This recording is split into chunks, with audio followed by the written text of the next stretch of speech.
A shipwrecked sailor is the subject of tomorrow's edition of Blue Peter, when Peter and Janet try and discover more about a remarkable young English sailor, Robert Knox, who was shipwrecked on the island of Sri Lanka more than 300 years ago. That's at 5:05 tomorrow afternoon on BBC One.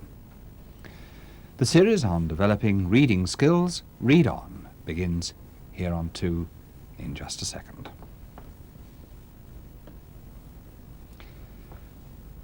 So now, our daytime on Two continues with Read On, which is on the subject of the first person.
Hello. I wonder if you guessed what all of those people had in common. I expect you recognize most of them because they're all very well known. Well, they've all achieved fame, but they've also all either written books about themselves, autobiographies in the first person, or had books, biographies, written about them. Yes, and in today's Read On, we're going to be looking at books about people who've either become famous or performed heroic deeds, stories written by the people themselves or by other writers, and there's a bit of fact and there's a bit of fiction. Now, in most storybooks, one thing the writer tries to do is to give the reader a clear description of the characters involved. But in some books, particularly autobiographies, where the story is told by the characters themselves, this doesn't always happen. The reader doesn't get a direct description. Instead, it comes bit by bit as the story is told. And what the reader has to do is to pick up the clues as they appear and work out for themselves a description of these characters. Now, what I'd like to do now is to read you a page from a book. It's a story of real heroism, and I'm going to read it just one section at a time and see if you can pick up the clues as they happen about the I in the story, what's happening to him or her, and where and when it's happening. Now, if you listen carefully, or perhaps you'd like to take some notes, we can do some real detective work here and work out the character. I'm going to take some notes about the things that I think or can guess are happening. Here's the first passage. The ship began to circle the kelp bed, and I thought surely that it was going to return to the shore. I held my breath, waiting. Then slowly its direction changed. It pointed towards the east. At that moment, I walked across the deck, and though many hands tried to hold me back, flung myself into the sea. Well, what does that passage tell us? We know for sure that the person in the story is on a ship at sea. That we've been told. So we'll start with that. But where's the ship going? Is it heading to or away from the land? Well, that word return tells us that it's been to the shore. So why should the person in the story think that it might go back again? It's a bit of a mystery, that. No, I think we'll leave that for the time being. Now, here at the end, they have actually flung themselves into the sea, so that means that they must be pretty desperate. What does that mean? Perhaps they're trying to escape. I'll try that. They might be a prisoner. Right, now I'll read you the next piece. A wave passed over my head, and I went down and down until I thought I would never behold the day again. The ship was far away when I rose. Only the sails showed through the spray. I was still clutching the basket that held all of my things, but it was very heavy, and I realized that I could not swim with it in my arms. Letting it sink, I started off towards the shore. Well, that piece tells us something about the weather, doesn't it? Waves over the head and spray. So I should think that the sea's fairly rough. And if they actually did dive into the water, they must have been a good swimmer and very brave, or otherwise very stupid. But I think they probably are a good swimmer. I'll guess at that. Now, oh, wait a minute. What about our escape theory? There's nobody giving chase, is there? I think we better lose that. Might not be right. Now, have we any idea when this is happening? Well, not exactly, but it does say here that the ship has sails. Well, I know some ships today have sails, but I'm going to guess that it's probably before the time of steam or diesel engines. So, I'll say in the past. Do you think that's right? There. Now, I'll read you the very next piece. I could barely see the 2 rocks that guarded the entrance to Coral Cove, but I was not fearful. Many times I'd swum farther than this, although not in a storm. Aha! Well, we're right about 2 things, aren't we? The person is a good swimmer, and there's a storm. The weather's very bad. But what about that name, Coral Cove? Coral. Doesn't sound as though it's in this country, does it? I mean, coral's normally found somewhere with a warm climate. I think I'll guess at that. Warm climate. Now, back to the book. I kept thinking over and over as I swam how I would punish Ramo when I reached the shore. Yet when I felt the sand under my feet and saw him standing at the edge of the waves, holding his fishing spear and looking so forlorn, I forgot all those things I planned to do. Instead, I fell to my knees and put my arms around him. Well, now we know why the person wanted to get back to the shore. It's because of this chap Ramo. They're obviously close friends. Perhaps they're relatives. But that's rather a strange name, isn't it? Ramo. It's not British. It sounds to me a bit sort of Mexican or Spanish. Anyway, it says here he's holding a fishing spear. Well, who fishes with a spear? It takes an awful lot of skill. That and the strange name Ramo. Well, I think he might be a member of a hunting tribe. That's my next guess. Now, I'll read you the very last piece. The ship had disappeared. When will it come back? Ramo asked. There were tears in his eyes. Soon, I said. The only thing that made me angry was that my beautiful skirt of yucca fibres, which I had worked on so long and carefully, was ruined. Does that tell us whether the I in the story is male or female? A skirt of yucca fibres. Well, that's a sort of a grass skirt. Well, men did wear those too. In fact, they still do some places. But I think that, coupled with the way that she, or the person, greeted Ramo, I'm going to say that it's a girl. So that's my very last guess. There. Now, can we guess how the story's going to continue? Do you think that the ship will come back? Or will they be left on their own, if they are on their own, to look after themselves like Robinson Crusoe? OK, well done, that girl. If I've got any prizes, I'd give you one. Very good, isn't it? How much you can work out just by looking at 1 page of a book. The clues are there, you've just got to look for them. And looking at your list, yes, you've done quite well. In fact, very well. They're all right, particularly the last 4, in the past, warm climate, hunting tribe and female, because, and it's revelation time now, folks, the book is Island of the Blue Dolphins by Scott Odell. It's a true story, well, it's based on a true story of a North American Indian girl, so female was right, an Indian girl and her brother, Ramo, and they were left stranded on an island just off the coast of California about 150 years ago, so in the past was right. What had happened was her tribe had left her there while they went to the mainland, but they left her there for about 18 years, so she had to fend for herself and overcome an awful lot of danger. So it's a really good adventure story about a very brave and very heroic young girl. Some people, like, say, racing drivers, explorers, mountaineers and solo yachtsmen, all become involved in occupations which are very dangerous. So you could describe them really as heroes by choice. But there are lots of other people who, without making any decision at all, find themselves in a situation which calls for enormous amount of courage.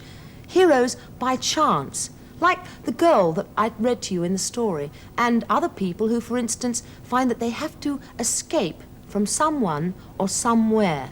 Well, to talk about escape, and particularly books about escape, we've got an expert with us in the studio today. It's Group Captain Bill Randall, who is a member of the Royal Air Force's Escaping Society and who was shot down over Europe during the Second World War and had to escape through enemy territory. Well, Group Captain, when I think about escape, I always see pictures of people leaping over barbed wire on motorbikes and bullets flying. I mean, was it really like that? No, it wasn't. No, that's for television and films. Escaping is essentially a question of blending into the background, staying out of trouble, becoming a part of the scenery. Bill, you were an escaper, weren't you? What happened to you? Well, I wasn't an escaper, I was an evader. An escaper had a very difficult job. An escaper had to get out of a prison camp, and once outside had still the very difficult job of getting out of Germany or out of occupied territory. I was an evader, and we had the much simpler task of, we weren't captured, but our job was to get home. And it was a lot easier, no doubt about it. Well, lots of books have been written about escapes, and if you read this one, which is simply called Escapes, you'll see that they didn't all take place during the Second World War. I mean, people have been escaping right through history, and the first story in this book is set in the year 73 BC, when a group of gladiator slaves escaped from the Romans. Well, the stories go right through history up until modern times, and the last one in this book is about two prisoners who escaped from Cuba by helicopter. Well, Group Captain, you've read this book. What is of particular interest in there to you? I like the book very much, and there's certainly something of particular interest here. We've actually got the account of the girl that took me over the Pyrenees, Dedi de Jong. She actually did lead me over the Pyrenees, and that lady is one of the most remarkable women of the last war. There's also, of course, something that's very much to the point as far as the RAF is concerned, in that it tells you how we were trained to evade and the equipment we were given. It tells you what we carried with us, such as this. Yes, you've got some there. Can we have a look, please? Yes. This is the escape kit. We all carried this with us, and it contained the essential ingredients to get us moving. We had some a limited amount of food. We had a water bottle. We had water purifying tablets. And then we had the great essential, which of course is the escape map. There's an escape map taken out of one of these kits, and this was the vital element of your escape kit, because it did indeed tell you where you were and where you had to go. We used to carry these in our pockets. They're made of silk, and you could roll it up and you could put it in your pocket, and mind you, had to be careful you weren't seen. Yes. The other thing, of course, which was very essential was the compass. When I was shot down, I had 7 compasses on my uniform. I had one like this, which is a button, and you unscrew the button, and then you have the compass itself inside. So, of course, it is very important to know where you are if you are escaping. And as you'll see from this extract we're going to show you now, it shows 2 escapers who are nearing their final destination, and it gives you some idea of the excitement and tension of an escape.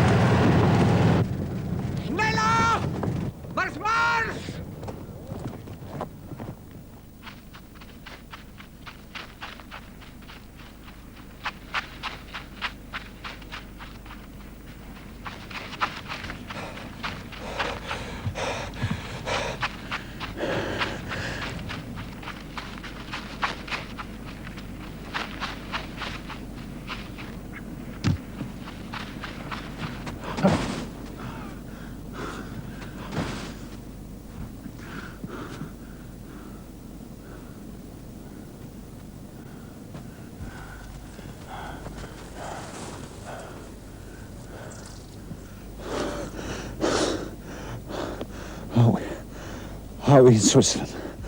You have been in Switzerland for the last 2 miles.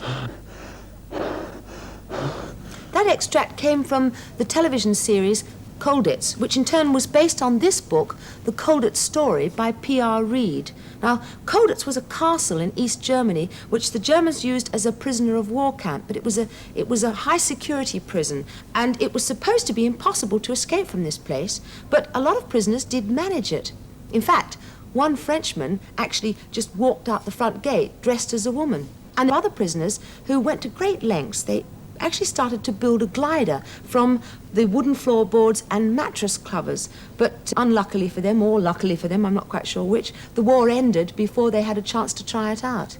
Group Captain, those men were obviously prepared to risk their lives to escape. Do you think that that glider would ever have flown? Yes, it would. There's no doubt about that.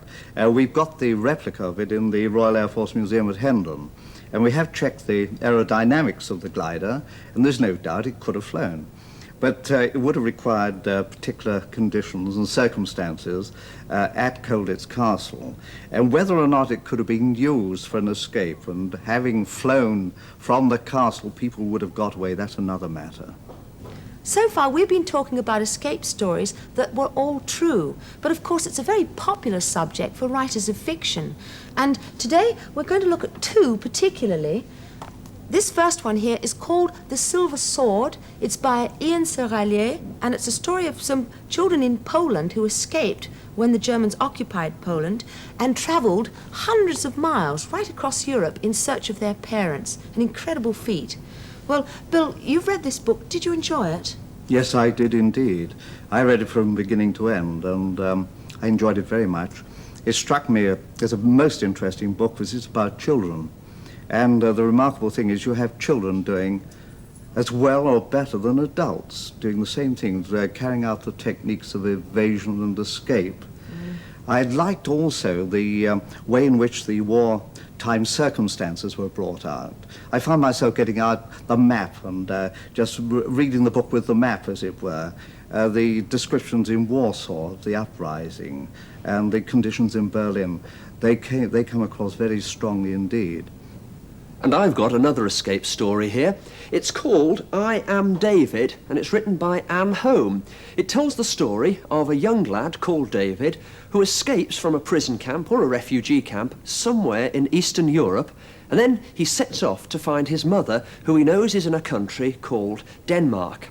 Now, the interesting thing is, if you look through the book, there isn't a map, and you're never told exactly where David sets off from. But if you're prepared to read it carefully and look for clues, you can actually work out more or less the exact route he took. I'll show you what I mean with this map.